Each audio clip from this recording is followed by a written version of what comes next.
வெண்முரசு. கார்கடல் 45. வாசிப்பது சந்தீப். குருக்ஷேத்திர பெருநிலத்தில் சூழ்ந்திருந்த குறுங்காட்டின் மேற்கு எல்லையில் ஆளுயர சிதல் புற்றுகள் போல் ஒன்றன்மேல் ஒன்று ஏறிச் செறிந்து நின்ற செம்மண் மேட்டின் இடுக்குகளில் தசை கதுப்பெனத் தெரிந்த சேற்றில் ஈரக்கசிவாக தோன்றி சொட்டி சிறு வழுவுகளாகி திரண்டு ஓடையாகி இறங்கி செம்மண் சேறு கரைவகுத்த சிறு சுனையொன்றில் தேங்கி கவிந்து ஒழுகி சிற்றோடையாகி காட்டிற்குள் சென்று இலை செறிந்த ஆழத்திற்குள் மறைந்து அங்கிருந்த நிலப்பிள ஒன்றுக்குள் நுழைந்து தூநீர் இரக்தவாகா என்று அழைக்கப்பட்டது. அது வஞ்சத்தின் ஒழுக்கு என்றனர் தொல்குடி பூசகர். அது ஆறாத புண், உறையாத குருதி, எவரும் அறியாத ஒழுக்கு.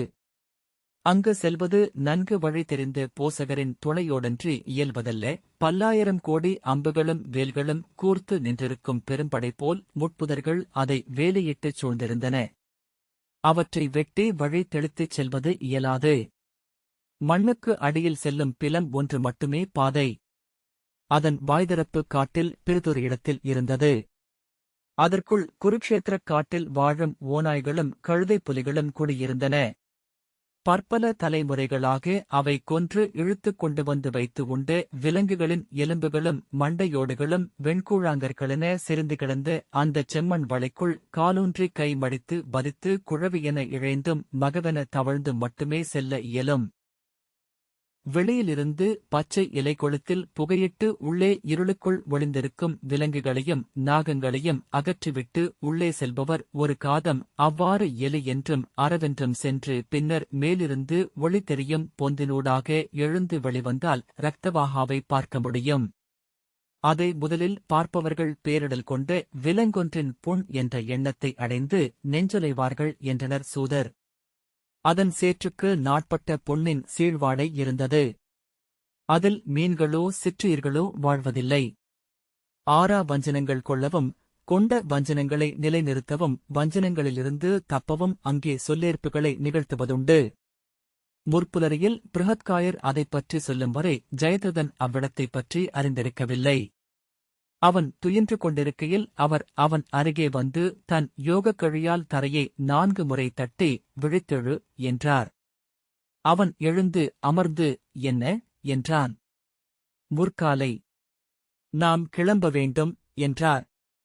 அவர் தன் கனவில் தோன்றியிருப்பதாகவே அவன் முதலில் நினைத்தான். மீண்டும் அவர் சொன்ன பின்னர்தான் முழு உளம் எழுந்து ஆணை தந்தையே என்றான். அவர் நாம் உடனே கிளம்புகிறோம். எவரும் அறியலாகாது என்றார். அவன் மறுசொல்லின்றி கிளம்பினான். அவரைக் காத்து 4 பூசகர்கள் நின்றிருந்தனர்.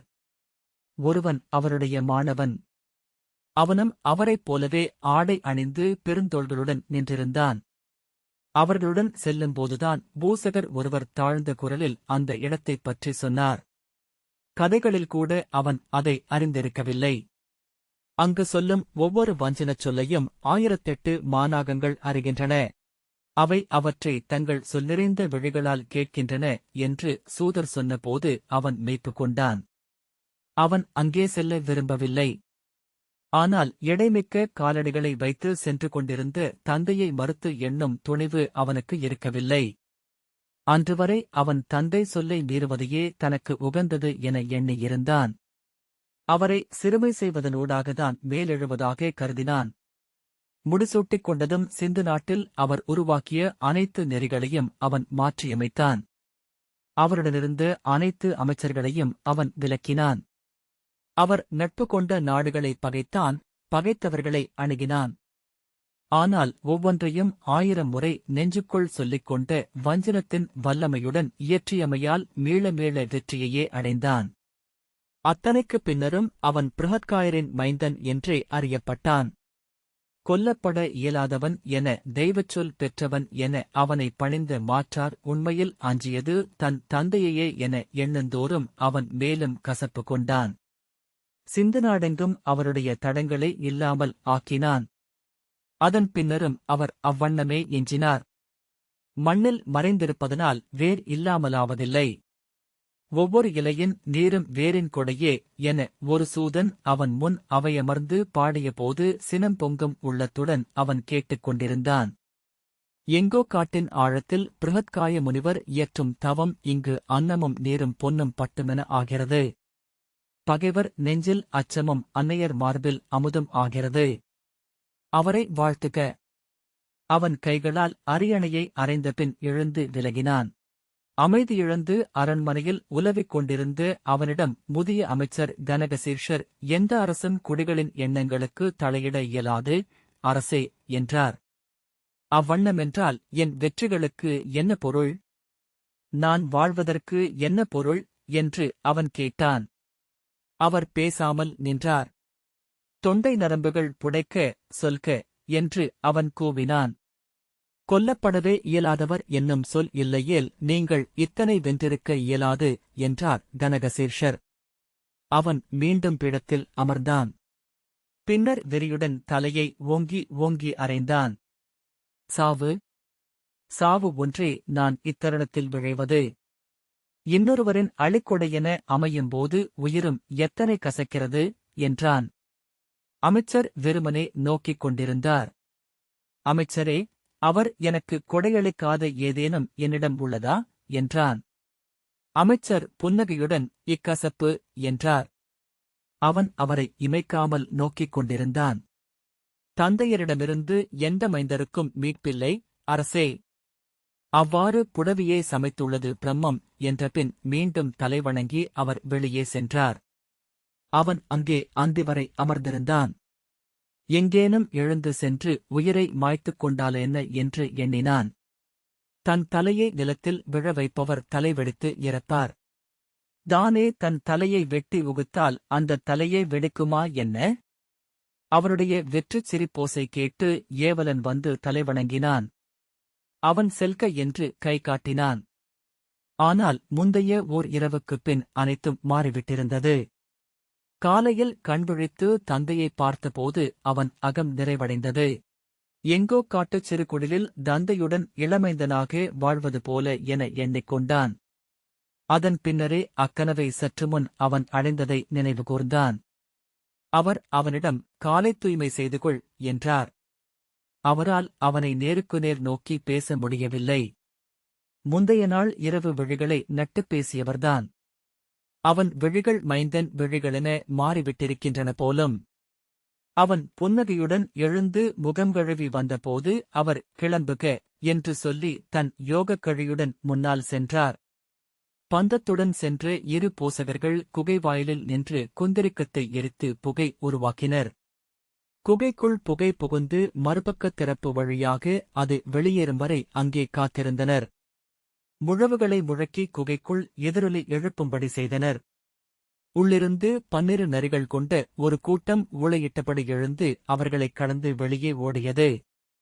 போசகர், நன்று, நரிகள் இருப்பதனால் பிற விலங்குகளோ பாம்புகளோ உள்ளே இல்லை என்றாகிறது. செல்வோம், முனிவரே என்றார்.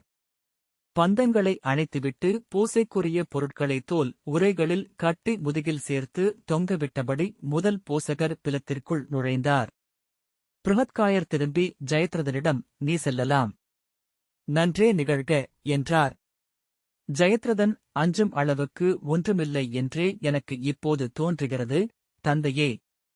இன்று போரில் கௌரவர்களின் அனைத்து வீரர்களும் இணைந்து அர்ஜுனனை வளைத்துக் கொண்டு பாண்டவப் படைகளின் முகப்பிலிருந்து அவரை அசையாமல் நிறுத்தப் போகிறார்கள்.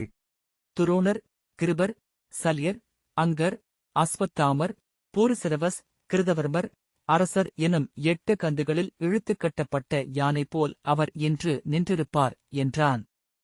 நானோ கௌரவப் படைகளுக்கு நடுவே ஒன்றுடன் ஒன்றென சேர்த்து கட்டப்பட்டிருக்கும் சிறுகுடிலுக்குள் இருக்கப் போகிறேன். எந்த அம்பும் என்னை தேடி அங்கு வரப்போவதில்லை. பிருகத்காயர், இன்னமும் நான் கொள்ளும் அச்சத்தை நீ புரிந்து கொள்ளவில்லை. உண்மையில் அதை புரிந்து கொள்வதும் எளிதல்ல, மைந்தா. இப்பருவெளியில் பொருளென தென்படுபவை அனைத்தும் தோற்றம் கொள்வதற்கு முன்பு நுண்வடிவென, எண்ணமென, இயல்கை என, அதற்கும் அப்பால் இப்புடவியின் தகவு என இருப்பு கொண்டவை. இங்கு ஒன்றுமே அழிவதில்லை. ஒன்று பிறிதொன்றென மாறிக்கொண்டிருக்கிறது. இப்போது என்னில் அச்சமென்றிருப்பது சில காலத்திற்கு முன்பு உன்மேல் நான் கொண்ட பற்றனையிருந்தது. அதற்கு முன்பு மண்மேல் கொண்ட விழைவென்றிருந்தது. அதற்கு முன்பு என்மேல் கொண்ட வெறுப்பென்றிருந்தது. அதற்கு முன்பு நான் என்ற எண்ணமாக இருந்தது என்றார். எச்செயலும் அதற்கான மறுசெயலை உருவாக்குகிறது. செய்கை மேல் நமக்கு சற்றேனும் கட்டுப்பாடுள்ளது. அதை நாம் செய்யாமல் இருந்துவிட முடியும். மறுசெய்கை மேல் நமக்கு எந்தக் கட்டுப்பாடும் இல்லை. அதை தெய்வங்களிடம் நாம் கொடுத்துவிட்டோம். அவன் அவர் சொல்வனவற்றை புரிந்து கொள்ளாமல் வெறுமனே கேட்டுக் கொண்டிருந்தான். நான் போரிட்டுக் கொண்டிருப்பது தெய்வங்களிடம். ஆகவே மானுட இயல்கைகளைப் பற்றி நான் கணக்கிடவே இல்லை. தெய்வங்களால் இயலாதன ஏதுமில்லை. தெய்வங்களை வெல்ல தெய்வங்களாலேயே இயலும். நான் என் தெய்வங்களை துணை கொள்ள எண்ணுகிறேன். அவர் தன் கைகளை விரித்தார். நன்கு கேள், அவன் அத்தனை எளிதில் உன்னை கொல்ல முடியாது. நீ படைகளுக்குள் ஒளிந்திருப்பாய் என்றால் அவன் அம்புகள் எவையும் உன்னை அணுகாது. ஆனால் ஓர் அம்பு உன்னை நாடி வரும். அதன் பெயர் பாசுபதம் என்றார். இளைய பாண்டவன் அதை வெள்ளிப் பனிமலை மேல் சென்று விடையூறும் தெய்வத்திடமிருந்து நேரில் பெற்றான் என்கிறார்கள். அது மூவுலகிலும் அலைவது. நீ எங்கு ஒளிந்திருந்தாலும் உன்னை வந்து தொட்டு அழைக்கும் ஆற்றல் கொண்டது. அதிலிருந்து நீ தப்ப வேண்டுமெனில் ஒன்றே வழி. உனக்கு நிகரான தெய்வக்காப்பு தேவை. நீடுதவம் செய்து அதே மூவழித் தெய்வத்திடமிருந்து நான் பெற்றது பன்னகம் என்னும் காப்பு. அவன் கழுத்தில் அணிந்த அரவு அது. நான் மாநாகர்களின் அருள் பெற்றிருக்கிறேன். அவர்கள் உன்னைச் சூழ்ந்து காப்பார்கள். பாசுபதம் உன்னை துரத்தி வந்தால் நீ நாகர்களால் 7ஆம் உலகுக்கு எடுத்துச் செல்லப்படுவாய். அங்கு ஆழிருளில் புதைக்கப்பட்டு உயிர் காக்கப்படுவாய். ஆம், பாசுபதம் அங்கும் செல்லும் ஆற்றல் கொண்டது. ஆனால் அங்குள்ள ஒரு கணம் இங்குள்ள நாள். உன்னை பாசுபதம் தேடி வந்து அழிப்பதற்குள் இங்கு அந்து எழுந்துவிடும். உன்னைக் கொல்ல எழுந்தவன் தன்னைக் கொன்று பழி விலக்க வேண்டியிருக்கும் என்றார் பிருஹத்காயர். இது வஞ்சநிலம். இங்கு அமர்ந்து என் உள்ளத்தை மேலும் மேலுமென கூர்கொள்ளச் செய்கிறேன். அதன் முனையொளியில் வந்தமேக இருள்வடிவ மாநாகங்கள். என் சொல் உன்னுடன் இருக்கும். நலம் சூழ்க. ஜெயத்ரதன் குனிந்து அவர் கால்களை சென்னி சூடினான். வழக்கம்போல் அவன் கை தன்மேல் பட்டுவிடலாகாது என்பதற்காக அவர் சற்று பின்னடைந்தார். அவன் அவ்வசைவால் உளங்கலங்கி விழிநீர் கோத்தான். அருள்க, தந்தையே என்றான். அவர் தொண்டை இறுக இம் என்றார். நீங்கள் இப்போதேனும் என்னை தொடலாகாதா என்றான் ஜெயத்ரதன். வேண்டாம் என அவர் தாழ்ந்த குரலில் சொல்லி தலையசைத்தார். என்றும் உங்கள் எண்ணத்திற்கு மாறாக நின்றிருக்கவே விழைந்தேன். நீங்கள் நான் வாழ வேண்டுமென்று விழைந்தமையாலேயே நான் சாக விழைந்தேன். இன்று நான் வாழ விழைகிறேன். இதற்குப் பின்னரேனும் நான் உங்கள் அருகே வரவேண்டும். உங்கள் கைகளில் என் தலையை வைத்து விழிநீர் உகுக்க வேண்டும். பிருஹத்காயர் அவனை நோக்காமல் செல்க என்றபின் திரும்பி போசகர்கள் சென்று மறைந்த பிலத்திற்குள் நுழைந்தார். ஜெயத்ரதன் அங்கே நின்று அந்த இருண்ட துளைக்குள் அவர் சென்று மறைவதை பார்த்துக் கொண்டிருந்தான். சற்று நேரத்தில் அவர்கள் அங்கு இருந்தார்களா என்றே தோன்றும்படி அவ்விடம் வெறுமை கொண்டது. அவன் தானும் அவர்களைத் தொடர்ந்து உள்ளே சென்றுவிட வேண்டும் என்று ஒரு கணம் உளமெழுந்தான். குனிந்து தந்தையே என்று அழைக்க வேண்டுமென்று நாவரை வந்த அவ்வெண்ணத்தை மாற்றிக்கொண்டான். மேலும் சற்று நேரம் அங்கே நின்றபின் திரும்ப நடந்து புறவே நிறுத்தப்பட்டிருந்த இடத்தை அடைந்தான். அவன் ஓசை கேட்டு அது மூச்சொலி எழுப்பியது. புறவியிலேயே குருக்ஷேத்திரத்தின் குறுங்காட்டினூடாக தனித்து மெல்லச் சென்றான். புறவியின் காலடி ஓசை எங்கெங்கோ எழுந்து அவனை வந்து சூழ்ந்து கொண்டிருந்தது. இருள் ஒரு சுவரென்று மாறி அவ்வோசை எதிரொலித்தது போல் தோன்றியது. அவர்கள் சென்று சேரும் அந்த இடம் எவ்விதம் இருக்குமென்று எண்ணிக்கொண்டான். முட்புதர் சூழ்ந்த ஒரு வெட்டவெளி. அங்கு பந்தங்கள் கொளுத்தி வைத்து அவர்கள் பூசை ஒன்றை இயற்றவிருக்கிறார்கள். இந்திரனின் மின்படை ஏற்று விருத்திரனின் உடலிலிருந்து விழுந்து முதற்குருதித் துளி ஊறி பெருகத் தொடங்கியது இரத்தவாகா என்று பூசகர் சொன்னார். விருத்திரன் அச்சநிலமென மாறி விழுந்து விரிந்த பின்னரும் அந்த முதற்குழி ஈரம் உலராத புண்ணென்று எஞ்சி குருதி வடிக்கிறது. இந்திரன் பிறந்தெழுந்து அந்த குருதி நிலத்தில் போரிட்டுக் கொண்டே இருக்கிறான். வெறுமை வளைந்து அமைந்த வான்வெளிக்கு கீழ் மண் ஒவ்வொரு பருத்துளியும் வஞ்சங்களால் விழிநீரால் ஆனதாக விரிந்திருக்கிறது. வஞ்சன ஈடேற்றத்திற்காக, வஞ்சனத்திலிருந்து தப்புவதற்காக நோன்பிருக்கிறார்கள். நோன்புகளை கேட்கும் தெய்வங்கள் அவ்விண்ணில் வாழ்கின்றன. இப்புவியில் வாழும் கோடானு கோடி மானுடர், பல்லாயிரம் கோடி உயிர்கள், அளவிறந்த கோடி சிற்றியர்கள் அனைவரும் கொள்ளும் வேண்டுதல்களை செவிகொள்வதற்கென்று எத்தனை கோடி தெய்வங்கள் விண்ணிலும் மண்ணின் ஆழத்திலும் இருக்கும். அத்தருணத்திலும் ஏன் அத்தனை நம்பிக்கை இழப்பு தனக்கேற்படுகிறதென்று அவன் வியந்தான். தந்தையிடம் கூறும்போதே அவனுக்குள் அந்த நம்பிக்கை இழப்பு தோன்றியது. ஒன்றை முழுமையாக வகுத்துரைக்கையிலேயே உள்ளம் அதிலெங்கோ ஒரு பிழை இருக்கக்கூடுமென்று எண்ணுகிறது. அத்தனை உறுதியாக ஒன்று கட்டப்படுகையிலேயே அதை இடிக்கும் பொறுப்பை தெய்வங்கள் ஏற்றுக்கொள்கின்றன. குருக்ஷேத்திரத்தை அவன் அணுகும்போது முற்றிலும் உளம் தளர்ந்திருந்தான். அதற்கேற்ப உடலும் தளர்ந்து புரவிமேல் துயின்று தலை தாழ்த்தி அமர்ந்திருந்தான். அப்பால் கேட்ட படைகளின் ஓசை அவனை விழிப்பு கொள்ளச் செய்தது. குறுங்காட்டின் எல்லையை அடைந்து பந்தங்களுடன் துயிலெழத் தொடங்கியிருந்த கௌரவப் படைவிரிவை பார்த்தபோது எந்த முறைமையும் இன்றி அவனுக்குள் ஓர் உறுதி தோன்றியது, அன்றுடன் அவன் கொல்லப்படுவான் என்று. அவன் அவ்வெண்ணத்தால் ஒரே கணத்தில் முழுமையான விடுதலையை அடைந்தான். முகத்தில் புன்னகையும் எழுந்தது. காவல் மாடத்தை அவன் கடந்து சென்றபோது எதிரே சிந்து நாட்டின் ஒற்றர்தலைவன் மூகன் நின்றிருந்தான்.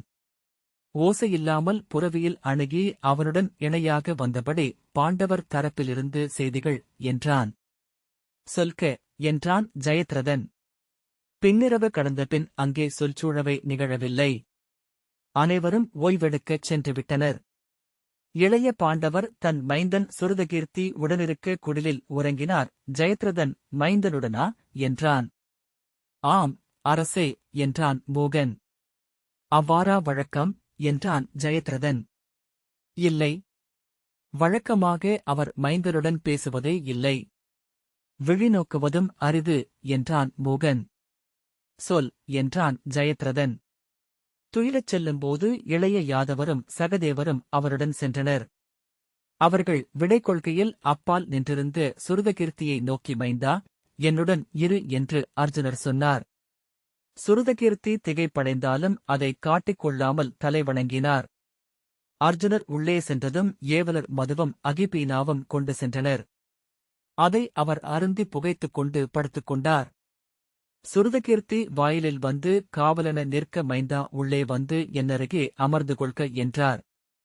சுருதகீர்த்தி உள்ளே சென்று அவருடைய காலடியில் தரையில் அமர்ந்தார். அவர் அவரிடம் ஏதும் சொல்லவில்லை. குடிலின் கூரைச்செறிவை நோக்கி விழிநட்டிருந்தார்.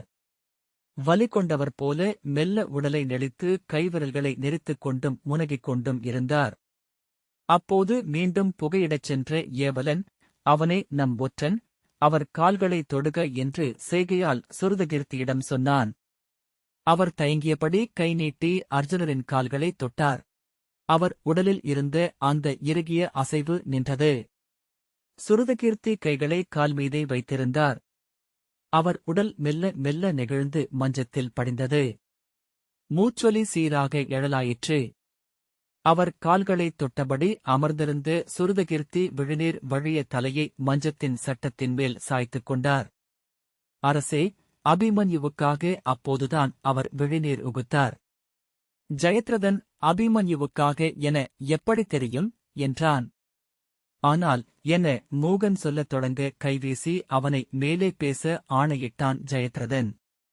அரசே, அதன் பின் முன்கருக்கு வேளையில் நம் மூத்த அரசர் இளைய யாதவரை சந்திக்க அங்கே சென்றிருக்கிறார். ஜெயத்ரதன் புரவியின் கடிவாளத்தை அறியாமல் இழுத்துவிட்டான். யார் என்றான். தங்கள் தந்தை என்றான் மூகன். இன்றா என்றான் ஜெயத்ரதன். ஆம், இன்று பின்னிரவில் என்று மூகன் சொன்னான். இரவு முழுக்க என்னருகே அவர் இருந்தார் என்றான் ஜெயத்ரதன். ஆனால் நம் ஒற்றன் தன் விழிகளால் நோக்கியிருக்கிறான், செவிகளால் கேட்டுமிருக்கிறான் என்று மூகன் திகைப்புடன் சொன்னான். அவர் அங்கே சென்று மீளப் பொழுதே இல்லை என்றான் ஜெயத்ரதன் உறுதியுடன். அவர் அங்கே சென்றார் என்றே ஒற்றன் சொல்கிறான். அவன் சொல் பொய்யாவதில்லை என்றான் மூகன். அவருடைய மாணவர்கள் சிலரும் அவரைப் போலவே தோற்றம் கொண்டவர்கள் என்று ஜெயத்ரதன் சொன்னான். மூகன் ஒன்றும் சொல்லவில்லை. நாமறியா வழிகள் அவர்களுக்குண்டு என்றான் ஜெயத்ரதன். சொல்க, என்ன நிகழ்ந்தது அங்கு? அவர் இளைய யாதவரைப் பணிந்து உங்கள் உயிருக்காக இறைஞ்சினார் என்றான் மூகன். உரையாடல் முழுமையாக செவிகளில் விழவில்லை. ஆனால் இளைய யாதவர் தங்கள் தந்தையிடம் கேட்டார், நீங்கள் அஞ்சுவது எதை என? என் தமையன் மனைவியின் தீச்சொல்லை. அவள் எனக்கென வகுத்த மைந்தர்தியரை என பிருஹத்காயர் மறுமொழி சொன்னார். அது நிகழாது என இளைய யாதவர் சொல்லளித்தார் என்றான் மூகன். ஜெயத்ரதன் வியப்புடன் அது நிகழாது என்றாரா என்றான். ஆம் அரசே, அதை நம் ஒற்றன் தெளிவுறக் கேட்டான். அது நிகழாது என்றார் என்றான் மூகன். நீங்கள் இருவரும் விழைவதே நிகழும் என்றார். ஜெயத்ரதன் சில கணங்களுக்குப் பின் அவனை செல்க என கையசைத்து விலக்கி, புறவியை கால்களால் ஊக்கி முன்னால் சென்றான். அவன் முகத்தில் மறைந்திருந்த புன்னகை மீண்டும் உருவானது. இந்த வாசிப்பை கேட்டதற்கு நன்றி.